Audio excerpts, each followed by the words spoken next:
This podcast is for entertainment purposes only and does not substitute for professional medical advice. Please seek a medical professional or healthcare provider if you're seeking any medical advice, diagnosis, or treatment. Thanks, everyone.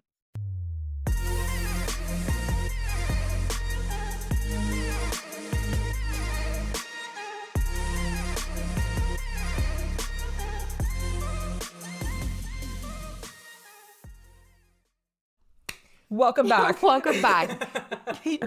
You, what is it? What's the saying? It's like, we heard you, whatever. We heard you. We heard you. We read the messages. And I reached out to people that I know are avid listeners to us, that are friends of the show and all that, like that I trust, that are just not like trolls or anything like that. And so we brought it back to, we're still in the new pod lab. Still in the new pod lab, but just back to our regular profile. Logistics. I mean, areas. View, yeah. You know what we mean. Exactly. Sorry, I have my son, like, he really wants mom today. Yeah, it's a struggle, but here we are. Oh my god, stop. He's literally like on the window. By the way, guys, if you didn't hear him, he literally just told her no. I'm not gonna behave well. Yeah. Anyway, continuing. So today, yes, recap. Yes. Medical news recap. I actually really love our recap today. We have really good things. Yeah. So this is coming out April 29th, but this is from today, April 6th, and before. I'm sure more things will be relevant by the time this comes out, but we'll reach it then, because every day you wake up and there's new news. New shitstorm, especially in the world of medicine these days. Seriously, it's a lot. But anyway, so let's get to it. All right. So first one, the Florida. Sorry. Okay. We're trying out. Capitalized. I thought it was the month of May, so that's why I got tripped up. I get it. Okay. All right. So Florida may finally ban ultra processed foods in public schools. Good. I mean, it's about time. Yeah, I know. Seriously. Yeah. Okay, so this is by Ollie Fowler on April 2nd, 2025 on the Miami New Times. So Florida's considering a new bill that would ban ultra-processed foods in public schools. Ultra-processed foods are items like packaged snacks, sugary drinks, and kind of those ready-to-eat, long, stable shelf life meals that often contain additives and preservatives. So the proposed legislation aims to improve students' health by ensuring that only more natural and nutritious foods are available during school hours. If passed, public schools would be prohibited from purchasing or serving these ultra-processed foods. And supporters of the bill believe that it will help combat childhood obesity and promote better eating habits among students. This is so important. It is. I mean, and let's be real. At least me, I survived off of this when I was a lot of us did. A lot of us did. My lunch was a bag of Doritos and a Coke. Yeah. Pretty much every day. I think it's not just where we are here in Florida. I think it's definitely like a nationwide problem. Yeah. Oh yeah. But to me, it's very absurd to me how the food industry works for children's foods. It's ridiculous. It's very frustrating. I even as a pediatrician, I can't even imagine. I have patients come to me, parents. I mean, this is like a different topic, but I have parents coming to me to get a doctor's note allowing the kids to bring lunch from home. What? Yes. There's schools that don't allow it? There are schools that don't allow it because since they are funded and hadn't received certain grants for these foods, right? If the kids aren't eating that food, then those grants are going to be kind of taken away. Yes. So I have kids, parents, families that come to me saying, well, if we send food from home, we need a letter from you. That is ridiculous. That should not be allowed. That should not be allowed. Exactly. It is my choice as a parent. Exactly. What goes into my kid's food. And then it brings up a second problem, because I'm sure someone else will argue here saying, okay, so put him in another school. But that should not be a problem. No. Yes, no. I will eventually if I can. But what happens if there's a family that cannot send them to a different school? Right? Why is it that they have to settle for only the school's food, which ends up being ultra processed, sugary drinks? Well, it's up to them at that point. You have no control. Yes. So first, they should let everyone pretty much decide, right? I pack my kids' food every single day. And let me tell you, sometimes it would be nice for me not to worry about that and say, Right. my kid's going to have lunch at school. Right. But for Nora's school, you know, I have to pack her lunch every single day. Yeah. But it's made me kind of appreciate it because I know there are some schools out there that don't even allow that. I didn't know that, but that is ridiculous. I wouldn't be okay with Yes. that. And then on top of that, from the get-go, right, we are introducing these packaged foods and all these things. I have so many families from outside of the US that come and they're living here now. Oh my God, I can only imagine. And they're kind of like, my Shocked. child ate everything Yeah. before until now. Now it's only chips. It's only certain types of like, I don't know, like chicken nuggets. Yeah, right? exactly. Like things like that. And kids are already picky eaters. Like Right. that is normal everywhere in the world, right? But it's now because we are feeding them the ultra processed foods. It's only the one that tastes good. They don't want the fries from homemade fries. They want the fries from McDonald's. Don't get me wrong. I freaking love those fries. Yeah. But again, But there's we a come reason back- for there's that. a reason for that. Yeah. So it's crazy, and I'm so happy that they're finally, you know, it's insane to me how this is what what it aims to provide. This Yeah. should be provided. Of If you course. compare Yeah. the kids' lunches in like, I don't know, France. Oh, Okay. yeah, I've seen that on Yeah. like on BuzzFeed and stuff like that. I think they did one of compared those. to, it's embarrassing. It really is embarrassing. It's embarrassing It's because crazy tell me what 7-year-old eats salad with tomatoes in it here. They do over there. They do. Yep. And they're kind of like, yeah, they eat salad all the time. Like it's not a big deal. Right. You and know? here it's like, oh my God, just touch it. At least just touch it. But it's You so, you know, why? Like these kids Yeah. go to school. Okay, well, at the school, like have your own like garden. Have the kids like kind of see where their food comes from, how it's grown. Why is it better for them? Yeah. And all these things. Don't get me wrong. I'm the first person that if Nora tells me, Mom, I want a bag of Doritos. Hey, listen, okay, every once in a while, have your Doritos, man. I'm not here trying to preach saying that my kid is only whole foods, but however, I do not like also. I also realize that if you go to school and that is where you're spending probably the majority of your day, Yep. if you go to school and they are pushing healthier foods, all the other kids are eating all the same healthy foods. Yep. When you go home, you will also eat healthier foods. Exactly. And a perfect example of that too was recently with my kiddo at school. They like serve him like for lunch. He gets to pick, and then recently he started eating like cucumber and like lettuce and whatever. And it was Whoa. why? But it has to be plain, like no Yeah. dressing, no nothing on it.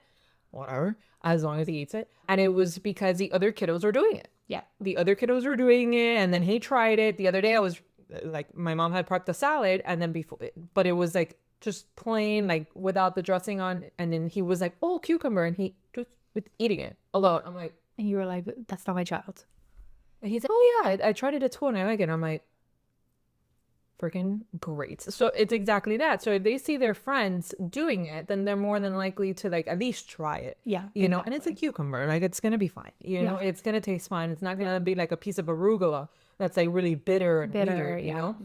So they see like a lettuce, a cucumber, a tomato, things that are like more bland or whatever, they'll try it. And then that's where they'll start being like, oh yeah, because my friend ate it and then now I tried it. It's really not that bad. It's not a crazy flavor. Yeah. I'm going to keep eating it or whatever. So it starts like that. That's a perfect example. I even like, saw about someone, I think posted it on TikTok or something. It was like a mom that she's an American mom, but she's living in Japan. Oh, I've And seen her those. kid goes to Japan, so she's like, I have to pack Yeah. my kid's lunch. And one day she put like a cookie Uh-huh. in there. They reprimanded her. No way. Yeah, they're like, this is not like encouraging like healthy or whatever. Nice. And it's like you can give him like a dessert, but that's like healthier, Yeah, not like sugary fruit or something. And she was totally fine. Like she didn't take it the wrong way. yeah. And I'm sure there's someone out there like, oh, Of course. I can whatever I want. Like I just said right now, right? But at the end of the day, I don't think the school was like saying like you can never eat that. The Right, school was right. trying to say we're all really working hard to get kids Exactly. to eat the right way. And when you bring a cookie, all the other kids are gonna see, oh well, Yeah. he gets to have a cookie, right? All right, well, I'm off my soapbox. This No, is no, like- no. I mean, but it's something that we've talked about plenty of times. Like that nutrition here in the States is just, it's embarrassing. And childhood obesity is a real thing. I just want Yeah. everyone to know that, right? Sometimes parents really look at me like if I have 3 heads when I tell them that that dark skin around their child's neck is a sign of insulin resistance. So that darkness is called acanthosis nigricans. And basically what that means, it's a physical sign, right, of your body letting you know that your sugar levels are too high. So you have some sort of insulin resistance that is most likely developing. Wow. And you can have that around your neck. You can have it under your arms. You can have it in your inner thighs. Some parents are like, well, I just thought that my kid's neck was dirty. And I'm like, no, that is not dirt. Okay. And then when I talk to them to have like review on their labs, high cholesterol, pre-diabetes, all these things, they look at me, they're like, but my kid is 8 years old. And then I'm like, yeah. Well, yeah. Yes, but they are also, unfortunately, now suffering from metabolic issues due to their obesity and things like that. It's a real thing. It just doesn't affect adults. I feel like they're like, what? Like, how does that? But it is. So, yeah, obesity in children, it is a real thing. So, this is something good. Yeah, definitely. At least a step to the right direction. At least Yes, with that, exactly. All right, so continuing on that train, next one. Snack makers are removing trace colors from processed foods by Dina Shanker, I think, March 3rd on Bloomberg. Bluebird. In response to growing health concerns and regulatory changes, snack manufacturers are reformulating their products to eliminate artificial dyes. So PepsiCo, for example, has introduced Simply Ruffles hot and spicy chips, which achieve their color using natural ingredients like tomato powder and red chili pepper instead of synthetic dyes, such as red number 40 and yellow number 6, which it's like, I feel like it's always been so unnecessary. I know food science is a thing and psychology and all that. But I think a lot of people really weigh in on this whole entire red dye and all these things. And I think there's a bigger problem in the background, right? However, it's something small that we can work on. And maybe what I hope for is that it'll kind of have like a domino effect. Well, we start with this and then we start with that. Exactly. And then our previous one about introducing more whole foods, nutritious foods with more fiber, things like that. All these things. I know a lot of people like to harp on the red dye and yellow, all these things that RFK is like, oh, yes, have you seen that? I'm sure everyone has seen the what? that video that he's like trying to pronounce Oh, yes. the words, and he's like riboflavin, blah, blah, blah, and he's like, I can't even pronounce. I'm like, riboflavin is vitamin B2. It's literally vitamin B2. But again, I think it's a good start. Okay. Yeah. I'm not a fan of him. I don't care what anyone tells me. But I'm also not gonna sit here and be like, well, he's doing is awful. You know what I mean? No. If what I'm hoping for is that people see that there's a bigger problem, right? Not just these like dyes and artificial things that they're putting in foods, okay? And, it's still used in other places, right? Because that's another thing that media likes to say, that why is it the United States are the only people that have this? No, the United States are not the only people that have this, okay? No. And it's like not actually completely eradicated from in Europe either. There's still products that have this, but they have also withdrawn a lot of it. So again, a step in the right direction, and hopefully it's just a domino effect for everyone to kind of start being more motivated, right? To stop buying the Doritos that has the red number. What is this? I can't even keep. Exactly. Red dye number 3 or yellow number 40 or red number 40. Well, because the thing is that red dye number 3 is being completely removed. It's being banned. That one's fine. And like honestly, they don't need any of that, right? That's 100. That's the problem. This is what I'm trying to say. I'm like, there's a bigger problem. That's the problem. here. And that's why I'm like, there's food psychology, and that's why they added it, because if the food looks this color, then they're gonna want to eat more of it. And you can obtain that color in a different way. Well, that's exactly what it is. Like they're gonna do, what was it that I said? You can get it from plants. Tomato powder, red chili pepper instead of synthetic dyes. And that's the right direction to do it. It's just like, why did we have to? Well, because it's cheaper. Yes. And also, again, the bigger problem here is that we shouldn't just focus on this like changing the I honestly cannot keep track of all these dyes. I don't know, there's too the many. dye, yes, is a part of a problem. But it's part of a bigger problem is the fact that we should not just only push to get these out and give it natural coloring. It's that these foods that need these kind of colors are still ultra processed foods that we should actually be setting away from completely, and really encouraging whole nutritious foods, snacks, But things like follow that. the money, man. Follow the money. Yeah. Like these big companies are not selling whole Yeah. foods. They're selling bags, These, ultra processed things. And you don't know, get me so- wrong, again, I'm a parent, so I know what it is to kind of be like limited on time and really be tempted to buy the single individual bags Yeah. of whatever kind of chips. Yeah. And I don't think that you should feel bad as a parent if you give in sometimes. However, I don't also want you to be fooled, okay, that it's healthier because now they're not using dyes, they're using natural veggies for coloring. Yeah. But at the end of the day, it's like, my love, I'm gonna hold your hand when I tell you this. It's still not healthy. Yeah, exactly. It's still a tortilla chip. Yeah, it's the same thing that we say about people that are like, oh, it's organic, it must be good. I'm gonna hold your hand when I tell you this. Yeah. It's still not good. Yeah. Right? Yeah. It's like the whole entire thing about the fast food chains, how they're like trying to have them, like, instead of the oils, use beef tallow. And all of a sudden, everyone's, we're gonna go to, I don't know, Steak and Shake, I think it was. Stay tuned for an episode on that. Yeah. Because we're gonna go deep into that. Steak, like, they're like, RFKs, they're like munching on fries, and he's like, I could taste the difference. And then I'm like, Okay, I love. You might be able to taste the difference, but look at the nutritional value. And again, I want to hold his hand, and I'm gonna be like, it's still not what you should be pushing for. Yeah. But again, I'm also not gonna be a negative Nancy. I hope it's a step in the right direction, and that there is a domino effect for people actually like looking into things, researching more things, and kind of finally accepting that they should be changing a lot of it. Yeah. So and I need to do that too. Yeah. Right. It's just, but the thing is that we're kind of like in that weird gap as millennials, that we came from boomer parents that did not know this. did right? not know this, it didn't even cross their minds. Yeah. And again, like, we have so much access to medical information. But now. we grew up, we're the last generation that grew up in a world that had no internet. Yeah.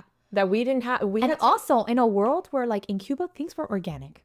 You know, like, there was no processed foods. Yeah. So I feel like our parents have this, like, thing that since they didn't know, they don't know that was bad. Exactly. Right? Exactly. So it was very hard for our parents to understand that. So then we grew up. Yep.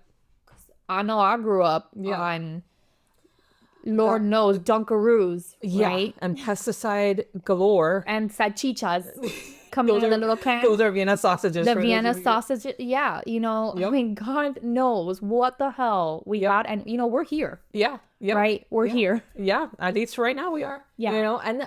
But then this goes to the other tangent of, like, a lot of us, our millennial age group, we're now seeing really weird cancers that are coming up at way younger ages than they're supposed to. So then it's like, is it because colon cancer stuff? Colon that we cancer, grew up weird on? cancers, and so that's why we're in that weird, like, generational gap between our parents that did not even that wasn't even in their stratosphere. Then Gen Z or whatever generation comes after us, which I think is Gen Z or whatever. And they're like super into it. They're super, you gotta buy organic. You gotta look at what's in your food. Yeah. So we're like right in the middle of both of these sides of, like, well, we grew up like, and I'm sure we're not easy either, because No. I'm sure that, like, someone younger than me is like, oh, well, I don't eat that, and I'm like over here like, I eat that all the time. That's You what know I'm I saying. mean? So it's like, we're not here like saying like we us are like millennials just in are the like, middle. Yeah, exactly. We're just like in the middle of, like, boomers not giving a crap and just feeding us everything, and we're probably made of plastic at this point. Yeah. And then Gen Z of, like, plastic red dye, no, so we're like straddling the middle, so, and then we're seeing all these things come out like retrospectively. So we kind of understand both sides. Yeah. And we're trying to navigate that as like in a weird, we're just in a really weird gray area between the two, you know? I'm hoping that the changes that we make today are going to be those, like, and we're raising kids now too. More awareness and things like that, that maybe in the future we'll like finally get to a point where we're talking about whole foods and things like that and not just switching out dyes for veggie flakes. Like, I don't know. Yeah.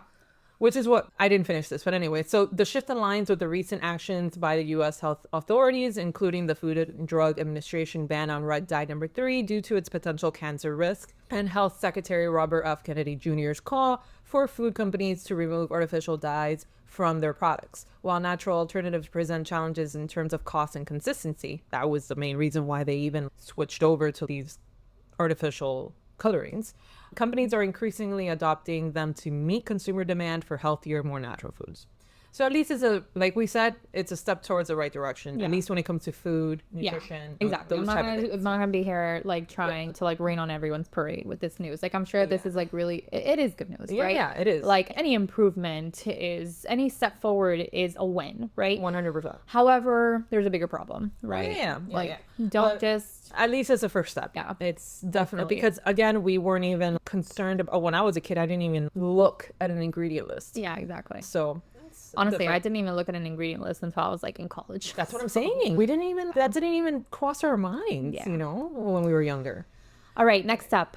Novel blood test tracks Alzheimer progression by Judy George on April 1st, 2025 on MedPage Today. So we had kind of already discussed like a lot of these blood tests for detecting Alzheimer's and neurodegenerative diseases. So this one is specifically about Alzheimer's. So researchers have developed a new blood test that can monitor the progression of Alzheimer's disease. So not only your risk or where you might be, but for Alzheimer's, it's like, how are you progressing? And the way that it does that is that these tests will measure specific proteins in the blood associated with Alzheimer's, allowing physicians to track how the disease is advancing.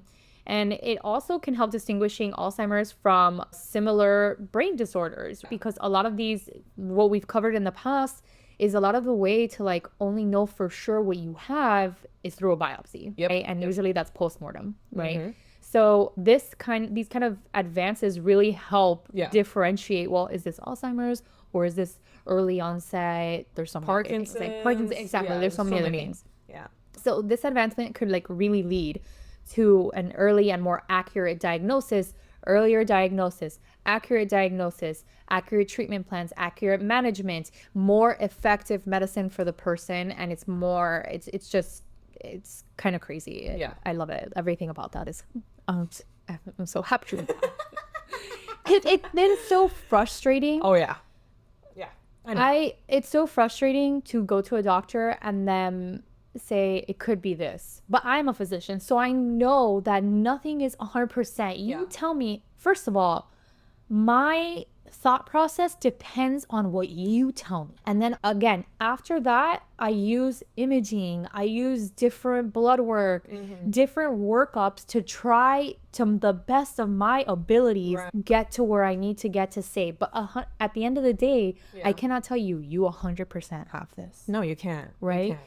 No one can say that. No. Right? And if someone ever says this is 100% this, unless you're like telling me that you like literally took a path, right? And you like looked at it under a slide and you saw it, that's like the only way to confirm anything.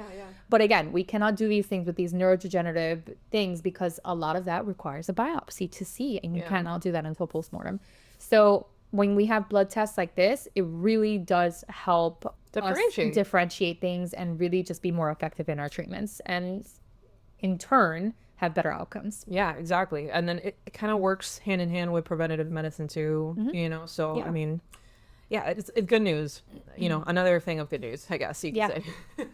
All right, so bad news now. Here though, it had to, you know, it had to come. But we already had like what 3 good news ones. You know, there has to be a bad news. Now we're just gonna bring it down now. Yeah. Okay. Anyways, but you guys should know about this. So Listeria outbreak linked to recalled frozen shakes, now blamed for 12 deaths. Updated on February 25th, 2025 on CBS News and Reuters. So in February 2025, a Listeria outbreak associated with contaminated nutritional shakes led to a national recall. The CDC reported 38 infections across 21 states, resulting in 37 hospitalizations and 12 deaths.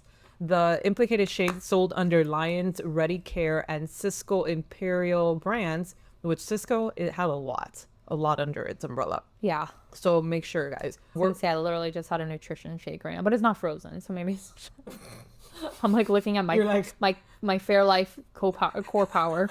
I'm like,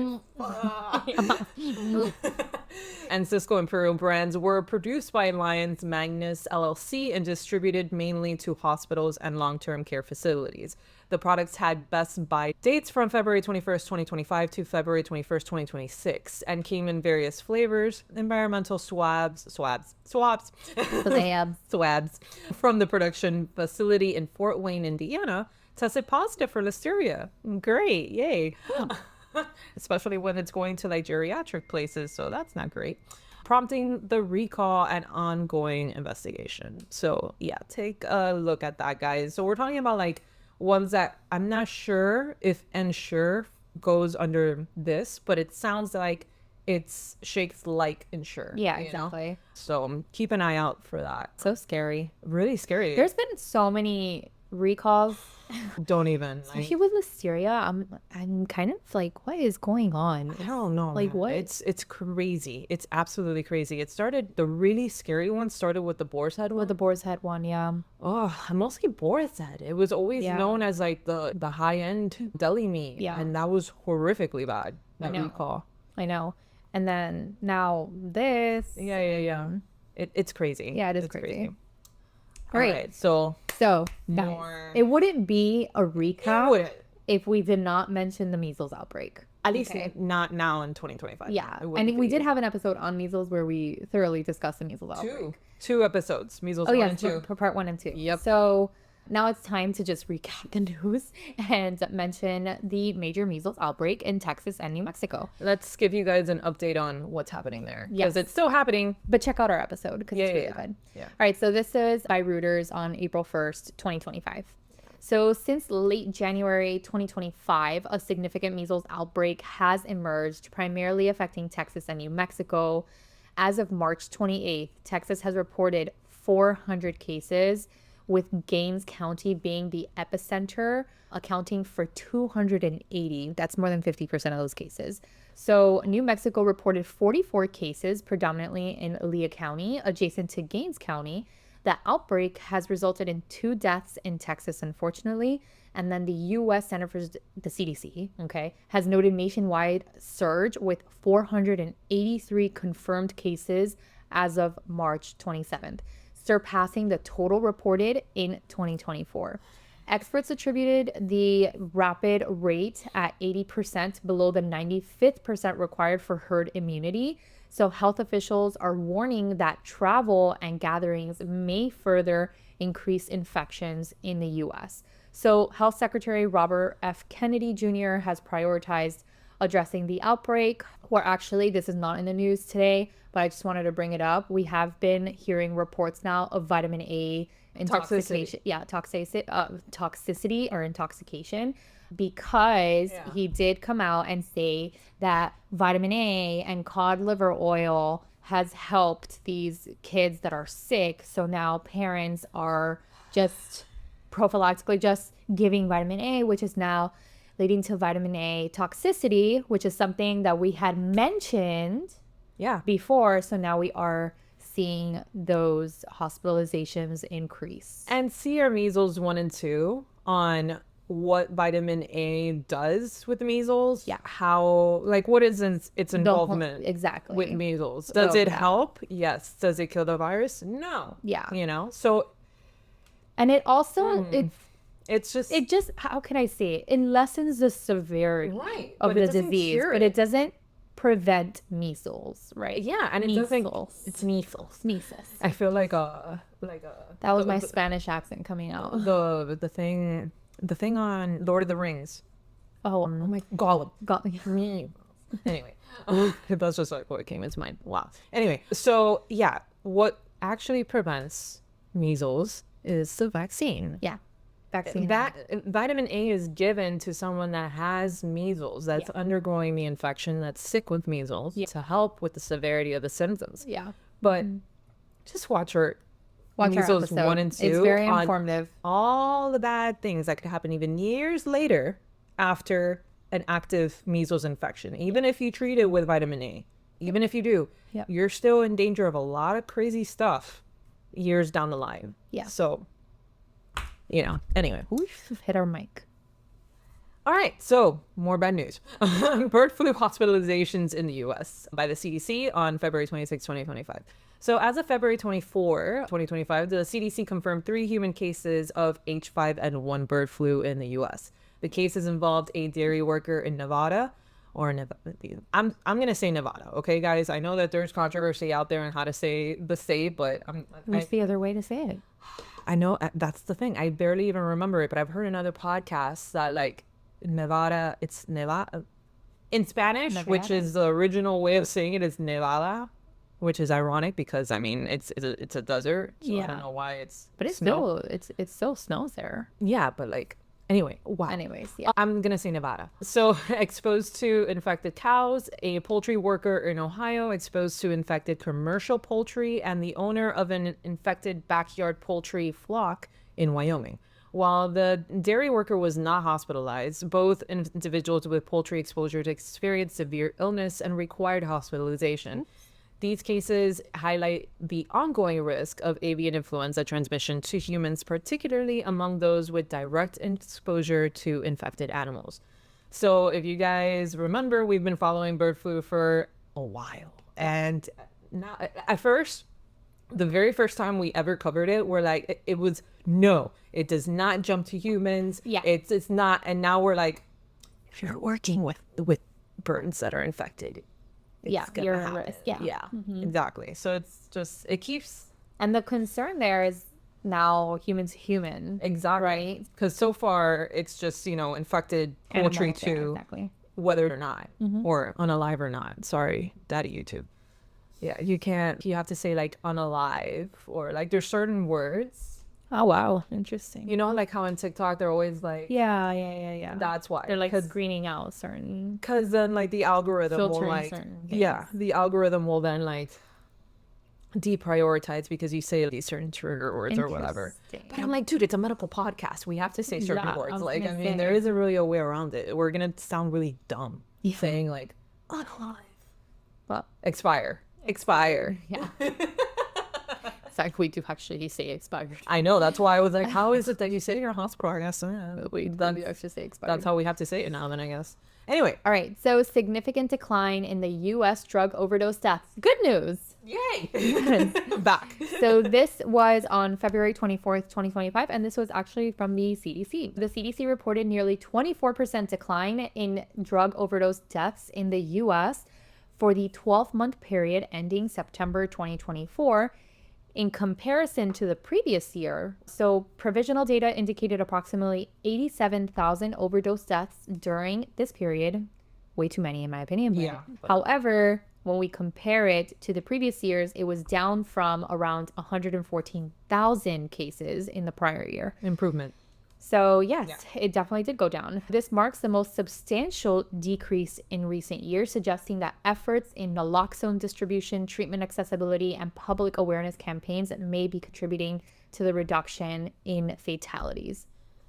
So it's working. Yes.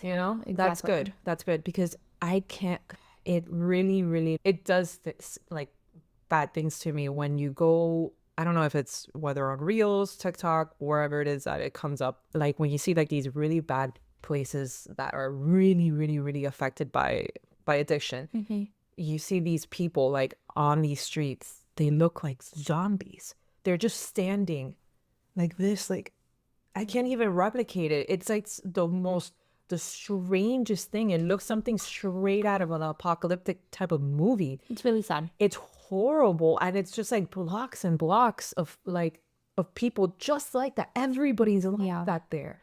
It's insane. It's insane how bad it's gotten in some of these places, and But Yeah. And something So- interesting that this article, well, that the CDC mentioned here is the distribution of naloxone, which is insane to think about, that if you go somewhere where there, or if you go and into, I don't know, you see someone, a provider, right? Or police or anything like that, and they teach you how to give naloxone, right? Which is a reversal agent. so like Narcan. Yeah, like Narcan, exactly. But and they teach you how to use Narcan. So, for example, there's a ton of like even festivals, Yeah. right, where when you enter, they give you Narcan. No. So if you like, So not you for see yourself, somebody- yeah. you see someone and you are concerned, it's actually better for you to give the Narcan just in case, Yeah. in order to keep him alive, and it actually has worked. Wow. Yeah. That's I didn't know that happened in festivals as well. I guess, Yes. you know, in any way to like, Any way to help, Yeah, exactly, right? yeah. And to keep a person alive, and we're trying to decrease those numbers of death. And but even in certain like treatment centers and Yeah. things like that, they do give Narcan so that you can have at home in case, you know, like you need it for a family member or yeah, something of course. like that. Of Yeah. course. Yeah. Wow, that's interesting. Yeah, police have it. Yeah, no, I know. I've known All the that one. time. Yeah, so it's insane.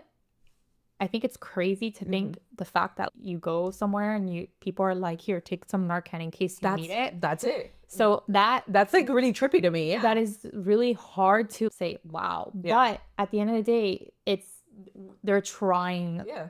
to decrease the outcome of basically death. Of right? course. Of course. No, I understand the whole thought process, but like you said, it's very Weird. Yeah. And there's people that do it, and they basically say that if it wasn't for the people around them having Narcan, Yeah. that specific person could have probably died. Of course. Because those type of Crazy. things, when they happen bad, like it depends on what OD it is, depends on the drug, depends on the person. It could be like seconds what you have. Yeah. It's just all In the right, hospital, anywhere. Yeah. anywhere. All right. So another good news tidbit. I'm really liking today's. We got a lot of I'm good telling ones you, it's here. really good. It's Yeah, a good yeah. episode today. All right. So, second pig kidney transplant success and FDA trial approval by Nancy A. Melville, April 3rd, 2025 on Medscape. So, in a significant advancement for organ transplantation, Massachusetts General Hospital has successfully performed its second transplant of a genetically edited pig kidney into a human patient. The recipient, a 66-year-old Tim Andrews from Concord, New Hampshire. I'm going to say New Hampshire, guys. Sorry, I'm not from there. And that's another one that's like triggering to some people. Sorry, I'm Hispanic. I'm from Miami. I'm trying. Okay. So, I mean, no offense. Yeah, exactly. I'm not trying to offend anybody. Had been undergoing dialysis for over 2 years due to end-stage renal disease. Complicating his condition were a recent heart attack and his O blood type, which can double the waiting time for a human kidney transplant to up to 10 years. And you're already like going through a lot, so that's rough. The transplanted pig kidney underwent 69 genomic edits using CRISPR-Cas9 technology, which go to our CRISPR episode where we actually talk about Which the is super Cas9. cool. Super, and it was a really good episode for us. Technology to enhance its compatibility and reduce the risk of rejection. Additionally, endogenous porcine retrovirus was inactivated to eliminate potential infection risk. Endogenous. Endogenous? See, I would have never gone to endogenous. Don't worry, people of New Hampshire and Nevada.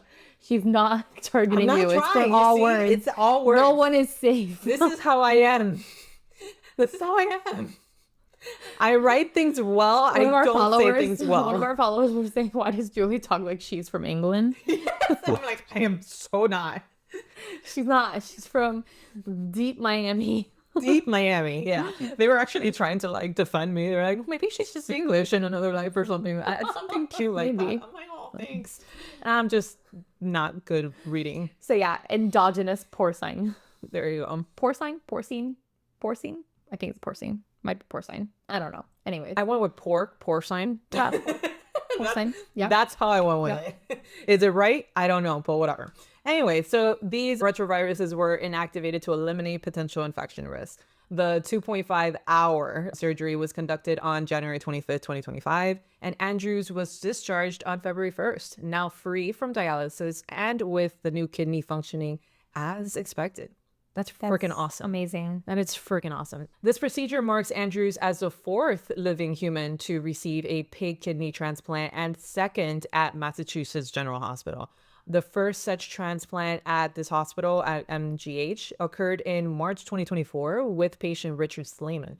These transplants were conducted under the FDA's expanded access protocol, allowing investigational procedures for critically ill patients lacking other options, which I love, because at that point, why not give it a shot? Yeah. You know?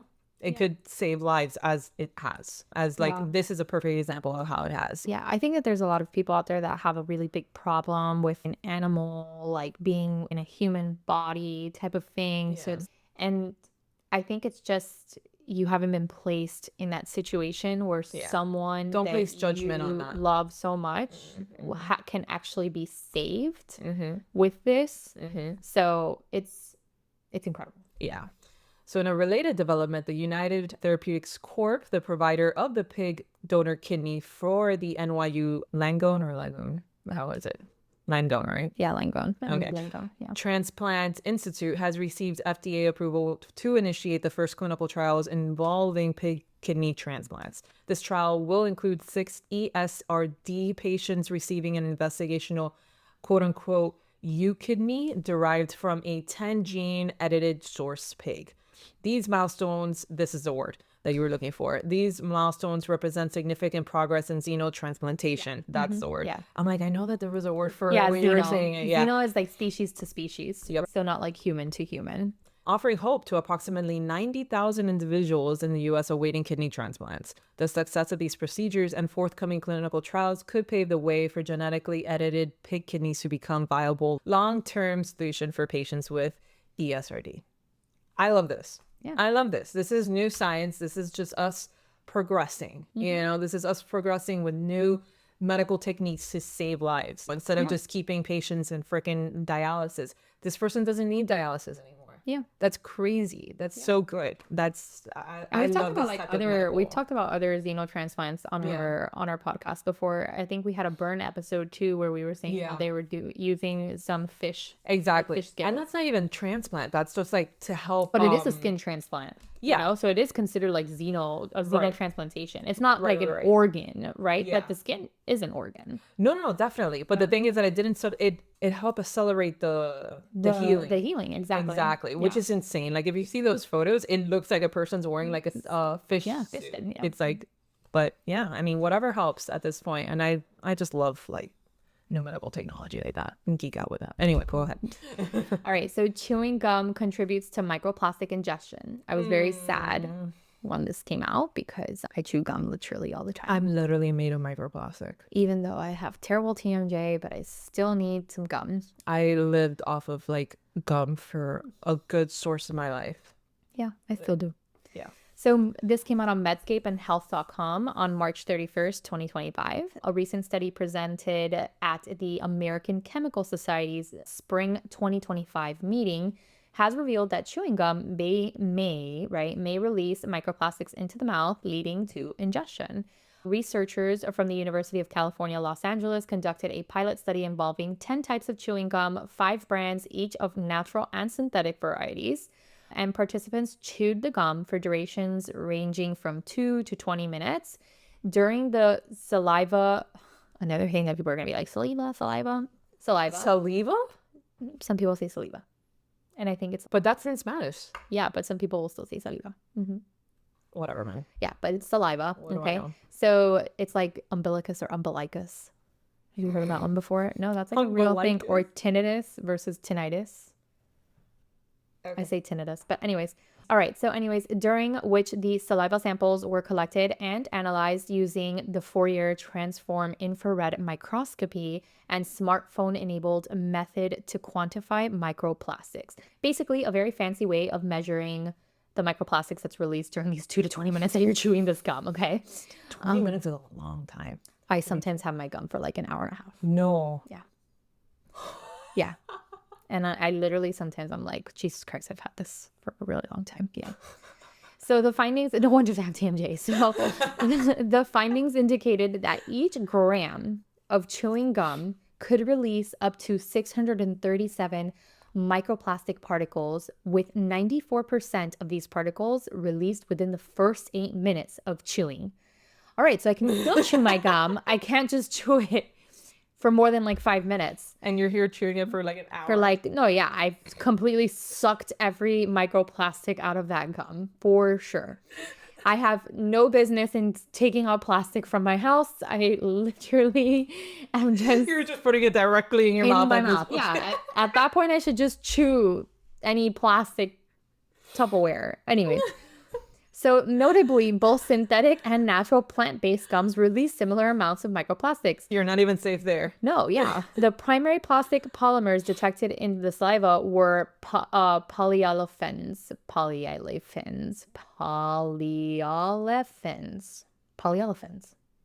Say that 10 times. Polyolefins. Anyways, dolphin. The research... Have you seen that shirt that said...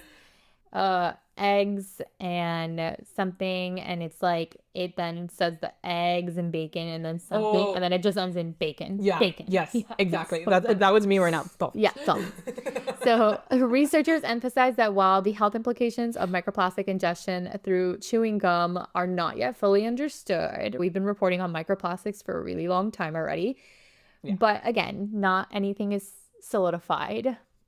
But a lot of shit is coming out with it. So anyways, it's not fully understood, but these findings really do suggest a potential source of microplastic exposure in humans, and they advocate for further research to assess the health risk associated with this exposure. I don't want to read about it because I'm in that group. Ignorance is bliss. I just love how you like immediately just like, oh my God, I like removing all of my plastic, but what the hell? Screw that. Yeah. I'm already putting as I was like reading this, I was literally like in my brain, I was like, nothing that I have done means anything. It's like a person who's been living a lie their whole life. It's like nothing makes sense in this world anymore. I'm gonna throw away the gum. I have a little pocket of gum in my car. I'm gonna throw it away. Just use mint. Yeah, I'm gonna have to. But what do we know if mints have plastic too?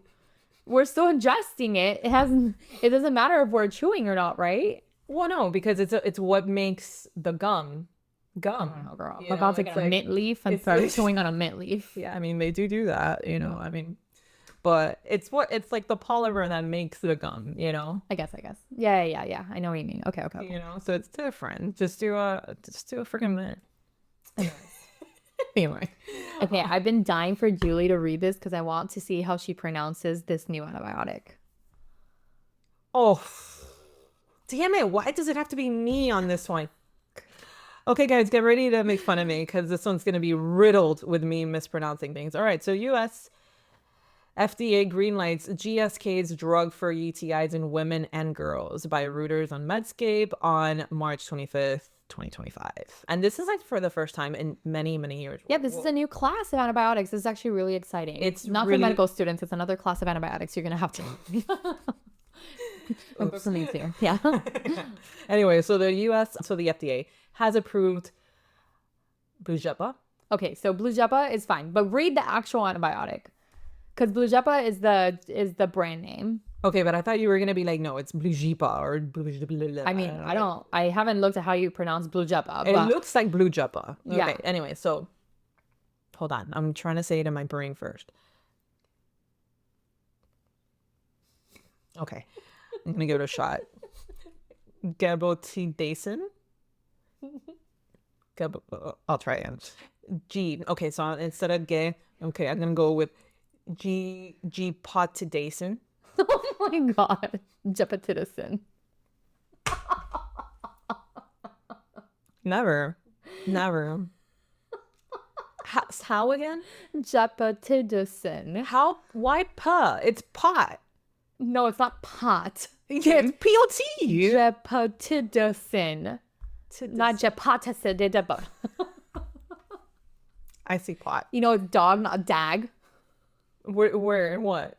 In dog, like the actual dog, yeah. Yes, I know. That's the same thing, Jules. You're like, but it's a pot. It's pot. It says pot. Gepotidacin. It's Tidacin. There's an A. Why is it Tidacin? Why are we Tidacin, not Tidacin. Tidacin. whatever. It's a new antibiotic, for fuck's sake. Blujepa. Blujepa. It's a new antibiotic for treating uncomplicated urinary tract infections, aka UTIs, in females aged 12 and older. So this marks the first approval of an oral antibiotic in nearly 30 years for this condition. Okay, 30 years. Yeah, it's great. And it's the first in its class. It's amazing. So, Actually, it's like really interesting by the way it works. yeah. Because I had to look at it, right? I'm like, how does this thing gonna work? Well, yeah, that's why like I love it when you look into this. Yes, so the you can bring this antibiotics in. is a it's under the class of these like topoisomerase inhibitors. Do you remember the topoisomerase, which is the little things that wind up and wind down Yes. the DNA? Now I remember. So it inhibits that. So when the DNA is unwound, it can't wind it up again. So then it leads to more breakages and then cell death. Dang. Isn't that cool? All right, sorry. It's really cool. Jules and I Yeah. we geek out about things like this. Yeah, I mean that's why we have a podcast. Dang, that's pretty crazy. I know. I don't know why. I was like thinking about like the topoisomerase in the days where we used to like literally study DNA structure and crap. Yeah. And then Damn. that's how it works. Okay, cool. Anyways. All right. Okay. Anyway, so UTIs are common infections affecting the bladder, with about half of all women experiencing at least one in their lifetime and 30% facing recurring infections. The emergence of antibiotic-resistant bacteria has made treatment increasingly challenging, highlighting the need for new therapeutic options, which is why this is amazing that this has happened because Yeah. Which I we're- didn't know, but there's chemotherapy agents that are topoisomerase inhibitors. Oh, I didn't know that either. Yes. So I didn't know that either until I looked this up. And the world of medicine is vast. But yeah, so now I'm thinking to myself, I'm like, man, are they going to start making antibiotics based off Maybe. of like other chemo? I'm geeking out. You know that everything like Yeah, everything is connected. Everything trickles into everything. Yeah, and it's so cool. Look So at what happened with semaglutide and whatever. Yeah, you I know, know. diabetes, weight loss now. It's like crazy. But anyway, so Blujepa operates uniquely by inhibiting two essential bacterial enzymes, making it more difficult for the bacteria to develop resistance. In clinical trials involving over 3,000 participants with mild UTIs, Blujepa demonstrated comparable or superior efficacy. This is actually a very common drug for UTIs. To I can't wait. nitrofurantoin. Okay, nitrofurantoin. Good job. I said it. Yes. Nitrofurantoin. Yes. There we go. I'm not gonna. Well, it's I'm not gonna it's say it actually again. not. I actually said it wrong. It's not nitrofurantoin. It's nitrofurantoin. Yeah. Okay, I'm not gonna try saying it again. But You're like, I said it once. that's one and done deal for me. All right, so a commonly used antibiotic. In one study, 50.6% of patients treated with Blujepa experienced symptom resolution, compared to 47.0% with the nitro one. nitrofurantoin. That one. Another study showed Blujepa's effectiveness at 58.5. So that's over half, okay? Which is big in the world of medicine and science, versus 43.6% for the Nitrofurantoin. There we go. Common side effects with Blujepa include mild dehydration and nausea, which is super common with these medications anyway. The drug's development received support from the U.S. government Biomedical Advanced Research and Development Authority and the Defense Threat Reduction Agency. Can we think of like shorter, better names for these agencies? But sure.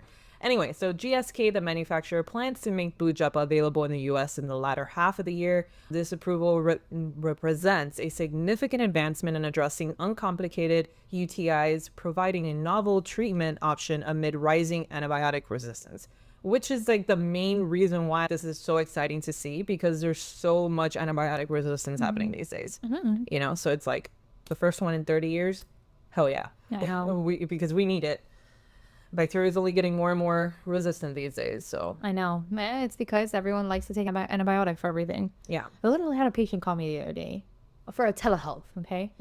And they said, well, you know, my kids are having fever yesterday and I started amoxicillin last night. And then I was like, why would you start amoxicillin? And then they're like, well, I was taking amoxicillin. And then I was like, okay. I'm like, so why were you taking amoxicillin? And then I'm trying to get at the root of things, right? He's like, and I'm like, what did they diagnose you with? And then they're like, oh no, I just started taking it because I had like 3 days of congestion and I couldn't take it anymore. And I'm like, so you started yourself on amoxicillin and then you started giving it to your kid 1 day into fever, right? And I don't mean to sound like bad or like, No, but this is a reason why this is happening. and 'Cause yeah, people are exactly. But this is taking how antibiotic resistance. I'm kind of just like, Yes. you could have just done some Tylenol. Dayquil, Yeah. NyQuil, NyQuil. so many things. And they're like, yeah, because she has to take a test tomorrow. And then I'm like, she's probably still going to be having fever. Yeah. The Dayquil probably would have helped out a lot more than the amoxicillin in the symptoms, at least. Whatever. And they're like, so what should we do? And I'm like, stop the Stop it. amoxicillin and give it some time. Honestly, Advil, cold and sinus, Yeah, the yellow one that you have to get behind the counter, dude, that Advil is incredible. Yeah. Anytime, that is my amoxicillin. Like anytime I'm feeling like my sinuses are blown up, everything is just happening, that is my freaking savior. Yeah. So guys, don't do. There's a lot of other options other than going straight to. Yeah, exactly. Anyway, Okay, this one is actually kind of bad news. it was bound to happen though. Yeah, but I do have a story to say about that. So, Alright. okay, so 2 Louisiana infants die of pertussis as infections rise, and pediatric flu deaths reach 168. So, by Sean Stangland, April 4th, 2025, on American Academy of Pediatrics I'm News. glad you're reading this because this is literally Yes, you. this is me. Yeah. Yeah. 2 infants in Louisiana recently died from pertussis, which is also known as whooping cough, highlighting a rise in infections across the U.S. since 2021. Pertussis is super contagious, highly contagious respiratory disease that can be particularly severe in infants. If you have not seen a baby with pertussis, you cannot comprehend how bad it can get for them. Okay. The American Academy of Pediatrics, also known as the AAP, recommends that pregnant women receive the Tdap vaccine during each pregnancy to help protect newborns. After I saw a case of pertussis, so I've seen pertussis when I was younger, like in residency and things like that, but maybe in the hospital. But I actually did unfortunately have a case of pertussis in clinic, unfortunately in a family of mine that did not believe in vaccinations. And their baby that was 3 months got it. Okay. When I tell you that baby, so one common thing in pertussis is that they have apneic episodes. Apneic episodes are episodes where they stop breathing. So like sleep apnea. Think of that's where the word comes from. Yeah. So they cough, and they right. That's that whooping sound that they make, and they literally stop breathing. Friends, can I tell you that this baby stopped breathing for me in clinic as I was checking him because he was having an episode of cough? He stopped breathing. I stopped breathing I feel like I'm not breathing right now. until I had to stimulate him. And I kid you not, that baby stopped breathing for like 10 to 15 seconds, which isn't technically like a long apneic episode. But those 10 to 15 seconds lasted an eternity for me. When you have a 3-month-old baby that is literally turning cyanotic because which is like changing color. Yeah, changing color, sorry. And I had to stimulate the baby, and then when he finally took that breath, I took a breath. Yeah. Right? Yeah. Because he was admitted to the hospital, and partially one of the reasons why these babies are admitted to the hospitals are because of these apneic episodes. Yeah. And unfortunately, 3 months, the baby was 3 months, right? God. And it was very scary, and it's very scary to see the parents' face, like kind of telling you like do something, and it's like, I'm trying, but it's very sad. Anyways, I've seen it like on video. Yeah. And it is Even for the older kids, it's really hard, but for a baby, oh my God. Horrific. It is so bad. And sometimes these babies, they have apneic episodes during their sleep, which is actually more common for them to have it during their sleep. So you don't know when it's happening, right? No. And unfortunately, that's usually some of the causes of their death, or one of the most common causes of their death. All right. So anyways, we talked about the vaccine and getting vaccinated during your pregnancy. So additionally, ensuring that children are up to date with their DTaP vaccinations is crucial in preventing the spread of pertussis. Healthcare providers are urged to be vigilant in recognizing the symptoms and reporting cases promptly to control outbreaks effectively. And there are current outbreaks. Pertussis is not gone. It's not like measles that we didn't see in a really long time. Pertussis still happens. It's very much in the community. Now it's happening even more because we're having more vaccine hesitancy. Yes. So yeah, Yes. it's bound. That's why when I saw this, I'm like, I'm not surprised. Unfortunately, I'm not, because if we're seeing a decrease in measles vaccinations, of course, all the other ones are as well going to be down in vaccinations as well. So we're going to start seeing things like this more commonly. It's so sad about that. But anyway, yeah. So get vaccinated. And that was today's episode. Sorry to end on a strong note. Yeah.